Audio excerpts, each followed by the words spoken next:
After a night of passion, Petra and James wake up together early in the morning. Petra rushes out to go to class, but James decides to stay in bed a little longer. This causes him to oversleep, and by the time he wakes up again, he's already late. He runs through the city as fast as he can until he makes it to his philosophy class, where the teacher Mr. Zimmett at first considers not letting him, but eventually he opens the door. Today is the last school day, and Mr. Zimmett wants the students to tell them about their favorite thought exercise they've gone through. Chips mentions the infinite monkey theorem, which says that if you give a monkey a typewriter and an infinite amount of time, it will eventually type out the entire Hamlet. Jack mentions the trolley problem, which says you have a lever to choose if a train will kill 1 or 4 people. Just for fun, they change that riddle into the obese man problem, where you have to option to push a fat man on the tracks to stop the trolley. Georgina likes the ignorant bliss paradox. In this one, someone is hanging off the highest tower in the city on purpose to test if their friends will help them. However, their friends are afraid if they try to pull them up, they might be yanked over themselves, so they step back. The person falls and lives, but now they wonder if it truly is better knowing that their friends wouldn't save them or if ignorance is bliss. Zimmett decides that they will do one last thought exercise to finish the school year. The class must assume there is an impending atomic apocalypse and imagine a bunker that will give them shelter for a year. Zimmett begins narrating the scene to make everyone use their imaginations, picturing an area surrounded by nuclear explosions. As Zimmett takes them through an imaginary tour of the bunker, he points out the problem. There are only supplies for 10 people. The class has 20 students in it, so they have to decide which of them to let in and who stays out. On top of that, there isn't much time to decide before the atomic radiation reaches them. Georgina refuses to participate because she thinks it's just like discussing eugenics, but when Zimmett describes how gruesome and painful it is to die under radiation, she accepts to play. Petra also refuses to participate and even stands up to leave, knowing that she's always had perfect grades and Zimmett can't hurt her by lowering them a bit. However, Zimmett threatens to lower James' grades instead, which would make him fail the class, and Petra has no choice but to stay. Next, Zimmett distributes cards containing the random profession each student will have in the exercise. He opens the box for James first, and after he takes a card, Zimmett goes to the desk to cough before handing a card to Petra. Then he coughs against at the desk before giving cards to everyone else. Now the students can look at the professions they got. All these jobs vary in themes, from harpist and wine auctioneer to astronaut and chemist. Toby reveals he's a published poet, but he barely gets to finish talking before Zimmett shoots him, revealing he took the gun from the bunker. Zimmett explains that this is more humane than letting him die by radiation, since he wouldn't get into the bunker anyway because a poet isn't useful when humanity must be rebuilt. Zimmett also explains he's part of the exercise, but his profession is hidden so he should be seen as a wild card. Afterward, each student defends their right to enter the bunker and they proceed to vote. The first 9 choices are those who they consider useful for survival: Petra the structural engineer, James the farmer, Georgina the orthopedic surgeon, Chips the carpenter, Jack the chemist, Bonnie the soldier, Annie the electrician, Poppy the psychotherapist, and Omo Seed the senator. There are also 9 that quickly get voted out for not being useful: Vivian the zoologist, Beatrice the fashion designer, Parker the gelato maker, Kavi the real estate agent, Russell the harpist, Plum the hedge fund manager, Nelson the housekeeper, Mitzi the wine auctioneer, and Yoshiko the astronaut. The last place must be chosen between Zimmett and Utami the opera singer. Petra thinks a wild card is a risk, but Jack points out that an opera singer is a luxury and he'd rather risk it with Zimmett, who may have a useful secret. Zimmett wins, and now that the groups are completed, they take 5 minutes to say goodbye, so they move the desks around to pretend they're having their final words. Suddenly they hear some gunshots and discover Zimmett has killed everyone who didn't get a spot, again saying it was the humane thing to do. The group is shocked, and Petra whispers to James that she doesn't want Zimmett in the bunker anymore. James makes a plan and asks everyone to gather some plants before going into the bunker, claiming they're keeping them for replanting when they come out.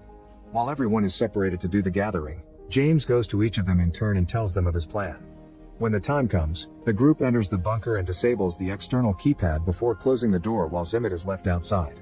Then they take a look at the different rooms. There's an artificial garden, a day bed, a gym, books, and other things to supposedly avoid depression. In the evening, while everyone sleeps on the cots, James meets Petra on the big bed and tells her he can get through anything with her. Once James falls asleep, Petra goes to check on Zimmett and finds him slowly burning under the radiation. Suddenly Zimmett holds up a piece of paper that says only he has the exit code. Petra immediately calls the group and they begin arguing over what to do, unsure if believing Zimmett or not. In the end, they decide to ignore him, and they begin to live through the year in the bunker. It's incredibly boring, and they barely can keep themselves busy with mundane tasks. Every day Petra checks on Zimmett's body, which is slowly rotting, and occasionally a dog comes to munch on it. Once the year passes, the group gets ready to come out, only to discover Zimmett had been right. The lock asks for an exit code. The students proceed to use different methods to try to break the door, to no avail. They try to survive a few more days with the few supplies they have left, but soon they run out, so they decide to end things for themselves for a more humane ending. In class, Zimmet announces they failed the experiment and reveals his profession as a bunker builder. In fact, he was the one that built that particular bunker and therefore the only one who has the code. The students want to try again, and this time they imagine a new location, choosing Mont Bromo. Once again Zimmet runs to grab a gun, which Petra notices. Then it's revealed that the cards hide a second characteristic that may influence the votes.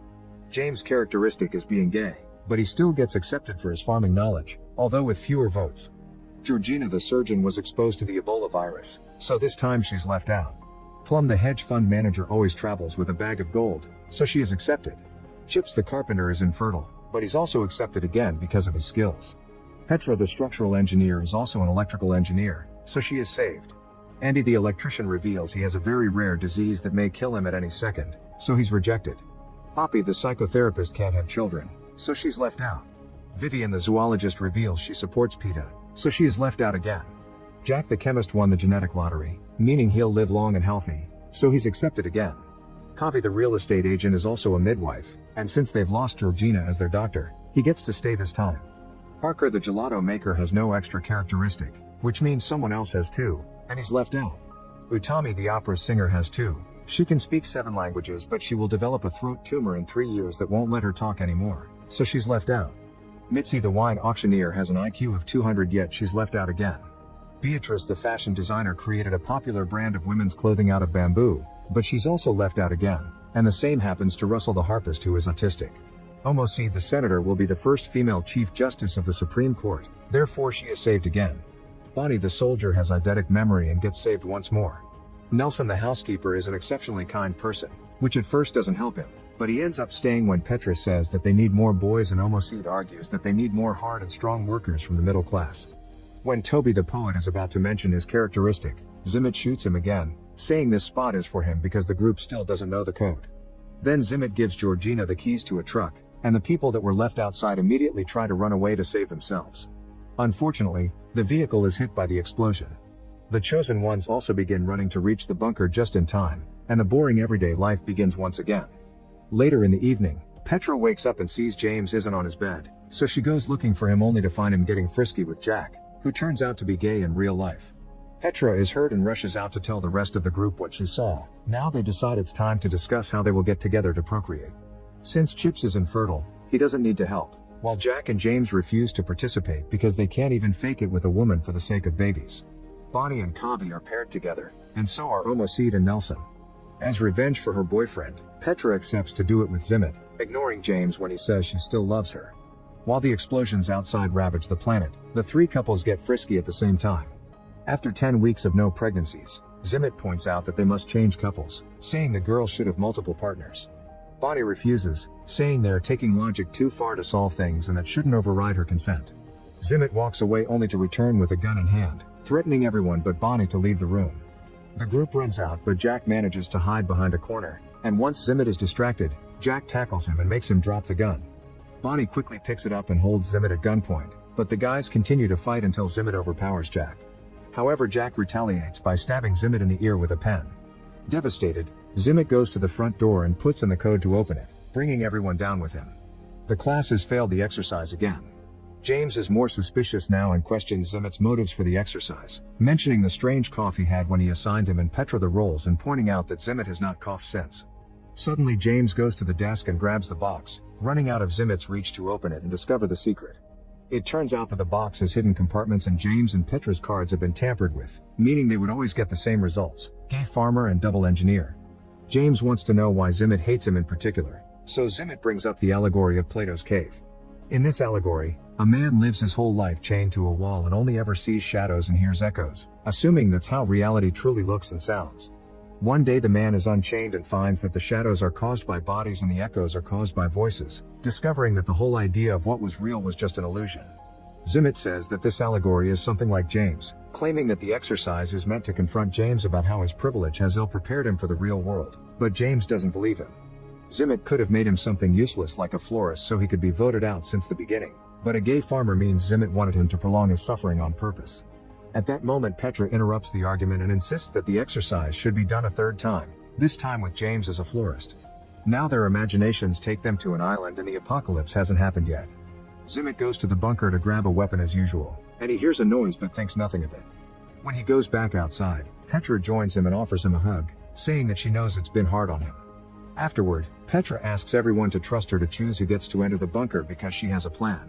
When everyone agrees, Petra makes her choices and explains her reasoning. Mitzi is saved because a genius wine auctioneer would be smart enough to bring both red and white wine on a trip, ensuring everyone has a good time. Beatrice is saved because dressing well boosts self-esteem, which promotes productivity and could save civilization. Kobe's second skill turns out to be champion poker player, so he's saved because he brought cards with him and he'll provide entertainment. Russell is also saved because many people consider autism a gift. Georgina was only exposed to Ebola but they don't have proof she has it, so Petra brings her in while promising to pray for her. Utami the opera singer may be mute in 3 years, but now everyone could fall asleep to her singing so she also gets saved. Jack is taken in because of his perfect genes, but he is upset because he'll be without a partner because of his orientation. At that moment Parker comes out of the closet, so he's saved as well. With only 2 spots left, Petra chooses James. As the chosen ones enter the bunker, in the classroom everyone sits together as a team. Zimmet has been complaining all along and with each choice, he lowers Petra's grade to the point of failing, but seeing the useless people enter the bunker makes him lose it and he reaches for his gun. However, he doesn't find it. It turns out Petra stole it when she hugged him earlier. She gives it back to him, only to reveal it's not loaded. Petra hands Zimmet 2 bullets, saying she doesn't want him to suffer like last time, but at that moment James threatens Zimmet with a rifle. It turns out he had been the noise in the bunker. Desperate to survive, Zimmet says that nobody knows the exit code except him, but Bonnie used her perfect memory to memorize it during the last run. Feeling defeated, Zimmet leaves. Next Petra wants to give the last slot to Bonnie, but since she refuses, Chips takes the spot. James is no longer gay in this itineration of the exercise and begs Petra to come with them, but she refuses, saying she'll take the boat and try to get out of the radiation zone, only for Chips to reveal he has the boat keys. Acting fast, Chips pushes Petra inside, switching places with her before the door closes. While the rest of the group rushes to the boat to get off the island, Petra continues to narrate the thought exercise, explaining that despite horrific circumstances, somehow they had fun during the year in the bunker because they had cards, wine, Shakespeare performances, and original poems. James tells Petra how much he loves her, but she hesitates to respond with the same phrase. When machines break in the bunker, they use the pieces to make a harp, and Russell plays it while Utami sings to make their evenings magical. Once the year passes, the group leaves the bunker only to discover that the bombs never fell. Zimmet narrates that they will die, as none of them have the technical skills to survive on an island, but Petra responds that their lives will be short but at least they'll be well and happy. They'll also be ready to welcome death when it arrives. Suddenly a rocket falls on the beach and James gets ready to detonate it, but at that moment Zimmet shows up and shoots to stop him. It turns out he had found a cave and went deep enough to avoid the radiation. For the past year he has been surviving with what he could find there. Zimmet can't let them commit an act as unreasonable as ending the human race and threatens to shoot James with his last bullet, but the rest of the survivors move one by one to stand in front of him as a shield. They use the chance to press the detonation button, and the bomb blows up the entire island. Back in class, Zimmet is ashamed of the latest exercise, but Chips quickly cuts in to offer his own version as well. He says that the boat managed to go far enough to avoid the explosion, and he became the only guy with 6 women all to himself. The group wonders what happened to the 3 other males, and Chips says Kavi drowned, Nelson had a barracuda attack, and Andy had a run-in with a palm tree. Being infertile doesn't mean the chance of procreation is 0, so in this ending, Chips taps a different girl each day. Zimmet finally finishes the class, and all the students leave except Petra, who accuses Zimmet of trying to use the exercise to punish James. It turns out Zimmet has been having an affair with Petra, and he believes James is beneath her. Petra explains that intelligence isn't all that matters and that she loves James, so he shouldn't be punished for something he doesn't know about anyway. Petra gives Zimmet a last kiss and leaves. Afterward, Zimmet is alone in the school and begins running through many variations of what happens if he goes to his office. Sometimes he simply eats, but other times he finds his gun and a shot can be heard in the building. Make sure to subscribe and turn on notifications so you can watch more videos like this. Thanks for watching.